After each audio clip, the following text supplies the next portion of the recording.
Hi friends, இந்த வீடியோவில் உங்களை பார்க்குறது ரொம்ப சந்தோஷமாக இருக்குது. இன்றைக்கி என்ன பேச போகிறோம் அப்படின்னா, நிச்சயமாக ஆன்ஷோர் ஆஃப்ஷோர் கிடையாது. இன்றைக்கி வந்து ஜஸ்ட்டு ஒரு கேஷுவலான ஒரு டாக் தான். இன்றைக்கி ஒரு ஸ்டோரி ஒன்று படித்தேன், ரொம்ப இம்ப்ரெஸ்டாக இருந்துச்சு எனக்கு. ஸோ அந்த ஸ்டோரியை வந்து உங்கள்கிட்ட வந்து நான் ஷேர் பண்ணணும்னு ரொம்ப தோணுது. அதனால் என்னென்ன அப்படின்னா, ஒரு 10 குரங்குங்க வந்து ஒரு இடத்துல வந்து விளையாடிட்டு இருக்கு. அப்போ அது வழியாக ஒரு பாம்பு வந்து அங்கே போயிட்டுருக்கு, விஷப்பாம்பு. ஒரு குரங்கு என்ன பண்ணுச்சு அப்படின்னா, தன்னுடைய கையால் அந்த பாம்பை வந்து பிடிச்சு வச்சிருக்கு. பக்கத்தில் இருக்கிற மீதி 9 குரங்குங்களும் கொஞ்சம் தள்ளி போய், நீ ஏன் அந்த பாம்பை பிடிச்ச, அந்த பாம்பு வந்து விஷப்பாம்பு, அது வந்து இப்போ உன்னை குத்திடுமே, நீ அதை வந்து கீழே போடு அப்படின்னு அந்த குரங்குங்க சொல்லுதுங்க.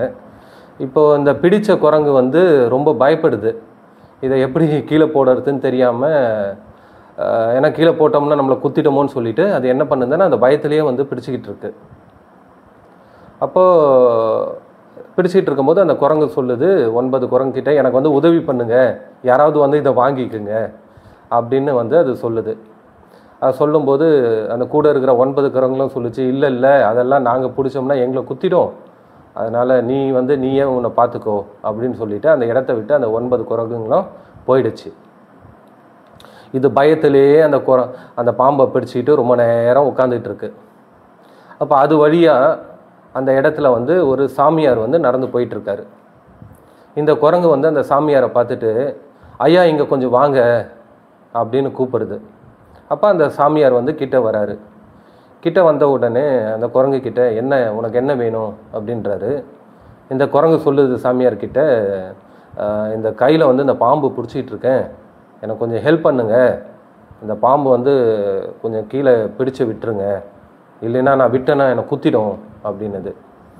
அப்போ அந்த சாமியார் வந்து சொல்கிறாரு, அது உன்னை குத்தாது, அது விஷப்பாம்பு தான், இருந்தாலும் உன்னை குத்தாது, நீ அதை விடு கீழே அப்படின்னு சொல்கிறாரு.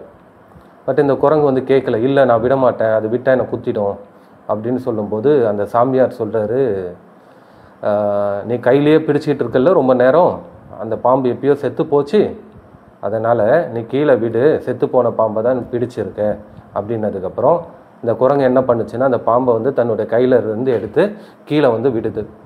அது விட்டதுக்கப்புறம் தான் இந்த பாம்பு குரங்குக்கு தெரியுது அந்த பாம்பு வந்து செத்து போயிடுச்சு அப்படின்னு.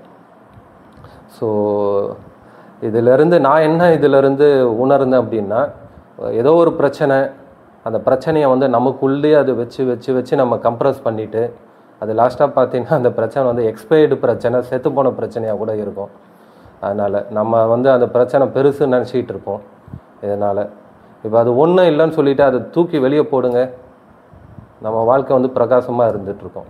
எப்படி அந்த செத்துப்போன பாம்பை வந்து அந்த குரங்கு தூக்கி போட்டுச்சோ, அந்த மாதிரி நம்ம மனசுக்குள்ளே இருக்கிற பிரச்சனையை தூக்கி நம்ம வெளியே போட்டோம் வச்சிங்களேன், நம்ம ரொம்ப ஆனந்தமாக எப்பயுமே இருக்கலாம். இது வந்து நான் உணர்ந்தது.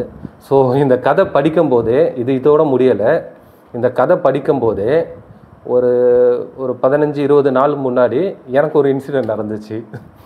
ஸோ அந்த வீடியோவை நான் உங்கள்கிட்ட இப்போ நான் ஷேர் பண்ணுறேன், அதை நீங்கள் பாருங்கள். அதை பார்த்துட்டு கண்டிப்பாக இந்த வீடியோக்கான உங்கள் கமெண்ட்ஸ்க்காக நான் வெயிட் பண்ணிகிட்ருக்கேன். எனக்கு கண்டிப்பாக அந்த வீடியோ பிடிக்கும், ஏதாவது கமெண்ட்ஸ் பண்ணுங்கள், ஓகேவா? Thank you so much.